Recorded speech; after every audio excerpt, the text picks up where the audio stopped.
today in response to a legacy of police violence that most recently took the lives of George Floyd, Breonna Taylor, Ahmaud Arbery, Tony McDade, Alan Ruiz, Rayshard Brooks. Say the names. If I said Rana Plaza to you, would many of you know what I was talking about? It's home to Primark amongst other high street stores, and it's the building that collapsed on April 24th last year in Savar, Bangladesh, where 1,129 people lost their lives. This tragic accident, considered to be the deadliest garment factory and deadliest accidental structural failure incident in history, merely scrapes the surface of the conditions that workers face in the third world. We're hearing about Primark again after this image was posted on Twitter saying, "This message was attached to my newly purchased top from Primark in 2013 in Swansea." Primark responded with a statement adding, "Primark knows its responsibilities to the workers in its supply chain and has already started detailed investigations. Primark's code of conduct sets out the core principles that suppliers must follow to ensure products are made in good working conditions and that the people making them are treated decently and are paid a fair wage." But sweatshops are known for their poor working conditions, long working hours and unjust pay packets. For example, the National Labour Committee said women making NBA jerseys that will be sold for $140 will receive just 24 cents. In one Mexican sweatshop, workers have a quota of 1,000 items a day, and to meet this, they would need to produce one item a minute. In other sweatshops, workers can be fined for not arriving to work on time, going to the toilet for too long, or making mistakes. And the punishment? 2 months pay docked, and if they quit, they will be enslaved. Anwar Asari, a trade union leader who made clothes for Marks and Spencer's in India, was kidnapped and beaten in 2010 for fighting for better working conditions. Both men and women received verbal, physical and sexual abuse from management, being forced to work overnight and undergo several consecutive shifts. Employers even force 85 to 90% of women to take the contraceptive pill and pregnancy tests so they're not liable for maternity leave or health benefits. The International Labour Organization estimates that 250 million children from ages 5 to 14 are forced to work in sweatshops in developing countries, with 120 million of these working full-time. Almost every retailer buys material and houses their production companies in developing countries. If these workers refuse to work anymore, the industry would collapse.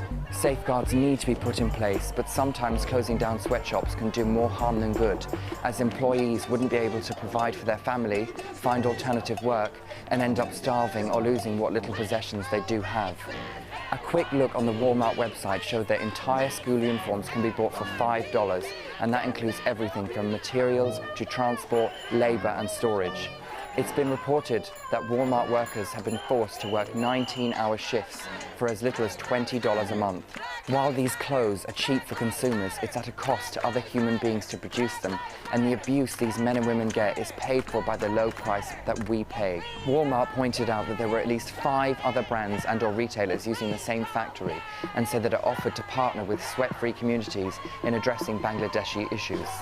In 2014, Bangladesh, for example, is now the world's second largest clothing exporter, turning over $25.1 billion. Not surprisingly, China is the world's biggest clothing exporter, with over $160 billion made in 2013. One worker who made shoes in China said, "I'm exhausted to death now. None of us have time to go to the toilet or drink water. We are tired and dirty. We work without stop and we are reproached by the supervisors." Exposure to these conditions have left long-term physical and psychological effects, including eye damage, lung disease, arthritis, and stunted growth. Further research says that doubling the wages of a sweatshop worker would only cost the consumer as little as 1.8% more per item, and a study showed that shoppers would pay 15% more if the product wasn't from a sweatshop. It's not just your low-cost companies like Primark and Walmart that are guilty of such treatment. In 2010, it was reported a fire swept through a H&M sweatshop factory in Bangladesh, where 21 people lost their lives because the fire exits were blocked and fire extinguishers were defunct. H&M said afterwards, "When it comes to general working conditions in Bangladesh, we believe that being present in the country is the way we can make change long term. Abercrombie & Fitch reportedly misled workers in Saipan, a US territory promising prosperous employment, only to impose those men and women to work 12 hours, 7 days a week, to pay back their $7,000 visa and sign contracts banning them from asking for a raise, believing in their religion, or from getting married. Abercrombie & Fitch added that their policies included prohibition of any form of indentured labour and have an absolute zero tolerance for non-compliance with our policies. Almost half of the world's population, or 3.5 billion people, live on less than $2.50 per day. This is in contrast to the richest 85 people on Earth, who between them have well in excess of $1 trillion. Or in simpler terms, the 1% of the richest people globally is 65 times more than the poorest half of the world. So who is to blame? Is it the consumer for not buying the goods and not boycotting these stores? Or is it the retailer for not providing safer and fairer working conditions? Do you look at the label on where your item of clothing is made, and would it deter you from buying it? Let us know your comments below. It seems the Western world could be naive of all of this, and could be held partly responsible.